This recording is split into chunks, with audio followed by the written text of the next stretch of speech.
ARTUZ hits back at government over ritual, remark on teachers' strike. The 11th of September 2025, by a correspondent, the Amalgamated Rural Teachers Union of Zimbabwe, ARTUZ, has issued a strong rebuke to the Ministry of Primary and Secondary Education after officials dismissed the ongoing teachers' strike as a predictable ritual. In a statement released on Wednesday, ARTUZ described the government's remarks as an insult to the teaching profession and a direct attack on the learners of Zimbabwe whose right to education continues to be trampled upon. The union said teachers were not engaging in symbolic protests, but fighting for survival. Teachers are demanding a living wage of $1,260, safe schools and adequate resourcing. Teachers are fighting for the survival of the education system, which is collapsing due to chronic underfunding and government neglect, the statement read. Currently, teachers are earning around $270 per month, far below the poverty datum line,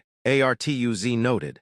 It also pointed to overcrowded classrooms, unaffordable school fees for parents, and unsafe learning environments as symptoms of a broken system. By trivializing these realities, the union said, government had once again shown its contempt for educators and disregard for the constitutional right to free and compulsory basic education. Far from discouraging teachers, ARTUZ argued that the government's dismissal had only emboldened them. Every insult, every act of neglect, and every attempt to belittle our collective action strengthens our resolve. We will not be silenced. We will not retreat, the union declared. The statement also reaffirmed ARTUZ's solidarity with the Federation of Zimbabwe Educators Unions, FOZU, and urged teachers nationwide to intensify industrial action. The crisis in education is not of teachers' making, but the result of a government that has chosen politics over people and corruption over children's futures. Defending teachers is defending education.